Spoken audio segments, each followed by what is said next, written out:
तो चलिए आगे बढ़ते हैं इस वीडियो के टॉपिक के ऊपर। इसके पहले भी कुछ वीडियोस में पब्लिश कर चुका हूँ। वो वीडियोस अगर अब तक आपने नहीं देखे तो आप चाहिए तो हमारे चैनल के वीडियो सेक्शन में जाकर उन वीडियोस को देख सकते हो। बाजार के बहुत सारे कंपनीज के बारे में काफी बहुत ही पॉजिटिव खबरें, अच्छी खबरें, अपडेट्स आ चुके हैं। इनको एकदम शॉर्ट सिंपल वे से इस वीडियो के माध्यम से हम कवर करेंगे। पहली खबर एक्चुअली हमको देखने को मिल रही है इंडिया और जापान के बीच में जो एक डिफेंस डील का एक अपडेट निकल कर आ रहा है। कल रात को ये वाला अपडेट निकल कर आया, तो कहने कि इसका रिएक्शन मार्केट में आज के दिन देखने को मिल सकता है। लेकिन इसका कनेक्शन भारत इलेक्ट्रॉनिक्स लिमिटेड यानी बेल इस कंपनी से बहुत ज्यादा नजर आ रहा है। ऐसा क्यों? तो देखिए, बेल ये जो कंपनी है ये अभी जापान के साथ काम करते हुए आपको देखने को मिलेगी।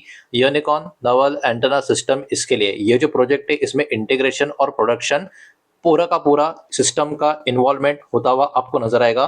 तो ओवरऑल देखा जाए ये जो जापान और इंडिया का डिफेंस डील का एक बहुत बड़ा अपडेट आ रहा है, इसमें बेल इस कंपनी का रोल कहीं ना कहीं बहुत ही बड़ा यहाँ पर हमको देखने को मिल रहा है। इस यूनिकॉर्न को डिजाइन किया गया है नवल वॉरशिप्स के यूज के लिए, ये बात भी यहाँ पर आप ध्यान में रखें।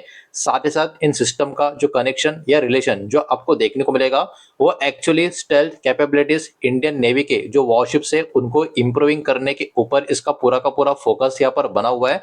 और डेवलपमेंट हाईलाइट भी करती है कि किस तरीके से इंडिया और जापान के बीच में डिफेंस सेक्टर में एक अलग लेवल पे अभी के टाइम कोऑपरेशन होता हुआ आपको नजर आएगा। तो देखा जाए ये दोनों कंट्रीज के लिए काफी अच्छी बात है कि हेल्दी रिलेशंस भी यहाँ पर हमको देखने को मिल रहे हैं। लेकिन ऑब्वियस सी बात है बेल इस कंपनी के लिए ये अपने आप में बहुत ही बड़ी अपडेट हमको देखने को मिल रही है। नेक्स्ट खबर हमको नजर आ रही है टीटागढ़ रेल सिस्टम इस कंपनी के बारे में। कंपनी को रिसीव हो चुका है अप्रूव्ड वेंडर का स्टेटस, किसके तरफ से? इंडियन रेलवेज की तरफ से। अलग अलग कैटेगरीज होती है, अलग अलग स्टेटस होते हैं जो बहुत सारे कंपनीज को अलग अलग सेक्टर में मिलते रहते हैं। तो इस कंपनी को अप्रूव वेंडर का जो स्टेटस होता है इंडियन रेलवे की तरफ से यहाँ पर मिल चुका है। तो ये बहुत ही अच्छी बात देखने को मिलेगी। अब इसकी वजह से क्या होगा? अब देखिए, ये वाला कंपनी को अप्रूवल मिल चुका है मैन्युफैक्चरिंग करने को up to 1200 three phase traction motor annual level पे। तो ये कहीं ना कहीं इसका फायदा होता है जब एक अप्रूवर वेंडर की कैटेगरी में आ जाते हो। ये कहीं ना कहीं स्टेटस बहुत सारी चीजों के लिए आपको फायदा दिलाने का काम करता है, जिसमें ये कहीं ना कहीं एक और काफी बड़ी बात इस कंपनी के लिए होती भी हमको देखने को मिल रही है। ये अप्रूवल कंपनी को अलाउ भी करता है पार्टिसिपेट करने के लिए जो लोकोमोटिव प्रोपल्शन कॉन्ट्रैक्ट्स होते हैं उसमें। तो ये भी एक और काफी बड़ी जीत इस कंपनी की ये अपडेट आपको देखने को मिलेगी। ये डेवलपमेंट कंपनी का जो एक्सपांजन है पैसेंजर बिजनेस का उसको भी कहीं ना कहीं एक हिस्सा आपको देखने को मिलेगा। और कंपनी का जो करंट ऑर्डर बुक है वो भी अराउंड 13,500 करोड़ के आसपास का आपको देखने को मिलेगा। जो इन्फॉर्मेशन बाजार में इसके बारे में अवेलेबल है वही मैं आपके सामने प्रेजेंट कर रहा हूं। तो देखिए, अपने आप में अप्रूव्ड वेंडर का जो स्टेटस इनको मिला हुआ है, इसके कारण बहुत सारे डोर अब इस कंपनी के लिए खुलते हुए आपको नजर आएंगे, जिसका फायदा कहीं ना कहीं कंपनी को आने वाले समय में काफी अच्छे खासे होते हुए नजर आ सकते हैं। बढ़ते आगे नेक्स्ट स्टॉक की तरफ जो है दोस्तों ईएमएस लिमिटेड। ईएमएस लिमिटेड की बात करें तो इनको रिसीव हो चुका है एक प्रोजेक्ट जिसका जो वर्थ है 191 करोड़ के आसपास का देखने को मिलेगा। ये वाटर इंफ्रास्ट्रक्चर का प्रोजेक्ट आपको देखने को मिलेगा कोटा राजस्थान, ये इसका लोकेशन हमको देखने को मिल रहा है। ये प्रोजेक्ट जो है अमृत 2.0 स्कीम के अंतर्गत आपको रन होता हुआ नजर आएगा। और इस प्रोजेक्ट का कनेक्शन वाटर इंफ्रास्ट्रक्चर का जो डेवलपमेंट है इसके साथ ही आपको देखने को मिलेगा, जिसमें इस कंपनी का काफी अच्छा खासा एक्सपोजर भी हमको देखने को मिलता है। ये जो नया ऑर्डर है कंपनी का रिसेंट प्रोजेक्ट विन में एडअप होता हुआ देखने को मिल रहा है। और कंपनी कहीं ना कहीं कंटिन्यू कर रही है अपने बहुत सारे प्रोजेक्ट एग्जीक्यूट करने को जिनका कनेक्शन वाटर और इंफ्रा सेगमेंट में हमको देखने को मिल रहा है। तो overall in and all EMS limited के लिए ये बहुत ही अच्छी पॉजिटिव खबर है। तो ये भी कंपनी बाजार के फोकस में बनी रहेगी। नेक्स्ट खबर है हिंदुस्तान जिंक इस कंपनी के बारे में। इस कंपनी की अगर हम बात करें तो इन्होंने क्या किया है, इन्होंने एक्चुअली इंक्रीज कर लिया है रिन्यूएबल एनर्जी का शेयर जो इनका टोटल इलेक्ट्रिसिटी रिक्वायरमेंट है उसका। तो ये अपने आप में काफी हेल्दी और बड़ी अचीवमेंट की तरह अपडेट आपको देखने को मिलेगी। रिन्यूएबल एनर्जी की बात करें अभी इस कंपनी के लिए फाइनेंशियल 2026 के हिसाब से अराउंड 18% के आसपास का जो था वो 22% के करीब काउंट करता हुआ आपको देखने को मिलेगा। तो कहीं ना कहीं ये बहुत ही अच्छा खासा एडिशन कंपनी के रिन्यूएबल एनर्जी का पोर्टफोलियो में होता हुआ आपको देखने को मिलेगा। और इतना ही नहीं, ये रिन्यूएबल एनर्जी का जो यूसेज है 2028 तक कंपनी ने अब अपना नया टारगेट सेट किया इसको 70% तक लेकर जाने का। 18 से अब 22% का इन्होंने टारगेट हासिल कर दिया। अब 2028 तक यही टारगेट 22% से 70% तक लेकर जाने का इनका अपना टारगेट सेट हो चुका है।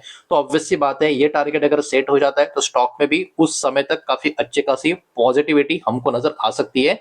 इतना ही नहीं, कंपनी का एंट्री भी 530 मेगावाट एग्रीमेंट में होता हुआ आपको नजर आएगा सरंडिका रिन्यूएबल्स के साथ। तो ये भी एक और काफी बढ़िया कहीं ना कहीं कंपनी के बारे में खबर हमको देखने को मिल रही है, तो ये भी शेयर बाजार के फोकस में बना रहेगा। नेक्स्ट खबर है एस्कॉट कुबोटा, इस कंपनी के बारे में। इस कंपनी की बात करें तो इन्होंने जो नया 154 एकड़ का मैन्युफैक्चरिंग प्लांट है यूपी में, वहां पर अपनी काम की शुरुआत कर ली है। इस प्रोजेक्ट का जो इन्वॉल्वमेंट है, इसमें जो इन्वेस्टमेंट है 2000 करोड़ का इन्वेस्टमेंट का यहाँ पर पूरा का पूरा मामला आपको नजर आएगा। और ये फैसिलिटी एक्चुअली जो ट्रैक्टर्स और कंस्ट्रक्शन का जो इक्विपमेंट होता है उसके प्रोडक्शन का सपोर्ट में काम करते हुए आपको देखने को मिलेगी।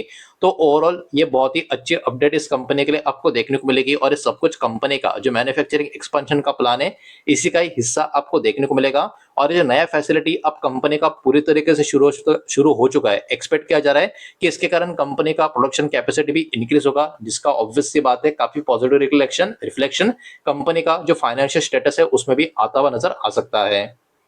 बढ़ते आगे बचे शेयर से उनको भी एक एक करके देख लेते, लेकिन उसके पहले वीडियो को लाइक कर देना, वीडियो को शेयर कर देना। पहली बार चैनल पर आ चुके हो तो चैनल को भी सब्सक्राइब जरूर कर देना। नेक्स्ट खबर हमको देखने को मिल रही है जीके एनर्जी, इस कंपनी के बारे में। इनको भी रिसीव हो चुका है एक ऑर्डर एमएससी डीसेल की तरफ से 236 करोड़ का ये ऑर्डर आपको नजर आएगा। और इस ऑर्डर का जो कनेक्शन है, सोलर पंप का जो इंस्टॉलेशन है महाराष्ट्र सोलर पंप प्रोग्राम्स के अंतर्गत, ये पर्टिकुलर कनेक्शन यहाँ पर हमको देखने को मिल रहा है। कंपनी ने रिपोर्ट किया 55.55% का इंक्रीज रेवेन्यू में Q1 फाइनेंशियल 2027 में। जो इन्फॉर्मेशन मार्केट में अवेलेबल है उसके हमसे बात कर रहे हैं, तो इसके कारण कहीं ना कहीं जीके एनर्जी की बात करें उसको कहीं ना कहीं इस कंपनी का जो भी ऑर्डर मिला हुआ है तो इसका फायदा होता हुआ नजर आ सकता है, बिकॉज ये कंपनी भी सोलर और रिन्यूएबल एनर्जी इंफ्रा सेगमेंट में ऑपरेट करने वाली कंपनी हमको देखने को मिलती है। नेक्स्ट खबर है रामको सीमेंट, इस कंपनी के बारे में। रामको सिस्टम्स जो यूएस सब्सिडरी आपको देखने को मिलेगा, इनको एक्चुअली रिसीव हो चुका है एक नया इंटरनेशनल सॉफ्टवेयर ऑर्डर, और इसके कारण रामको सिस्टम का जो स्टॉक है हमारे मार्केट में वो यहाँ पर अब बाजार की फोकस में बना रहेगा। पेम एयर यहाँ पर यूज होगा रामको का जो एआई बेस्ड एविएशन सॉफ्टवेयर है उसमें। तो ये कहीं ना कहीं एक बहुत ही अच्छी बात यहाँ पर आपको देखने को मिलेगी। ये जो सॉफ्टवेयर है कहीं ना कहीं सपोर्ट करेगा जो पेम एयर्स का इंजन एमआरओ ऑपरेशन है उसको। और ये एमआरओ रेफर्स करता है मेंटेनेंस रिपेयर ओवरऑल, मतलब एम का फुल फॉर्म, आर का फुल फॉर्म, ओ का फुल फॉर्म, किस तरीके से ये यहाँ पर इसकी बात हो रही है। तो कहीं ना कहीं ये जो डिप्लॉयमेंट होता हुआ हमको देखने को मिल रहा है, इसका जो टारगेट है वो टारगेट है कि कंपनी का जो डिजिटल ट्रांसफॉर्मेशन है इंजन मेंटेनेंस ऑपरेशन का, उसको किसी ना किसी तरीके से सपोर्ट प्रोवाइड करना। तो इसके कारण रामको सिस्टम का जो शेयर है यूएस में जो एक्टिविटी हुई है इसके वजह से कहीं ना कहीं मार्केट की फोकस में आज के दिन बना रह सकता है।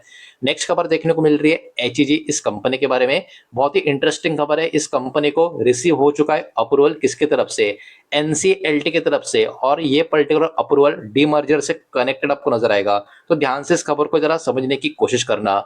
अब इस डीमर्जर के हिसाब से होगा क्या, एचईजी ग्रेफाइट ये जो कंपनी है एक्सपेक्ट किया जा रहा है ये अब हो जाएगी सेपरेटली लिस्टेड कंपनी, ठीक है। तो अभी आप लोग सोचोगे कंपनी से डिमर्ज होने वाला है, सेपरेट हो जाएगा एचईजी ग्रेफाइट का शेयर, तो हमारा क्या शेयर होल्डर्स का इसमें क्या होगा। तो देखिए यहाँ पर इस प्रपोजल के अंतर्गत क्या हो रहा है, एचईजी के जो शेयर होल्डर होंगे उनको एक्चुअली एक एचईजी ग्रेफाइट शेयर के बदले एक एचईजी शेयर भी यहाँ पर मिलता हुआ नजर आएगा।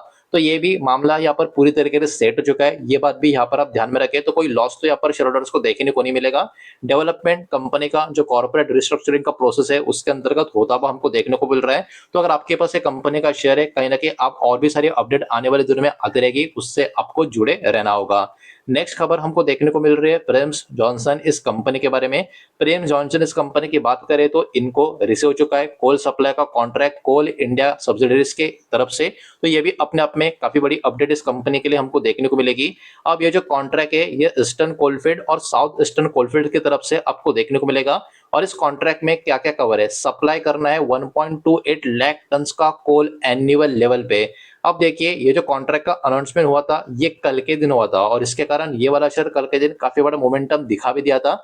लेकिन खबर काफी बड़ी है जिसके कारण ये वाला शेयर होगा बाजार के कुछ दिन तक कहीं ना कहीं मार्केट के फोकस में बना रह सकता है।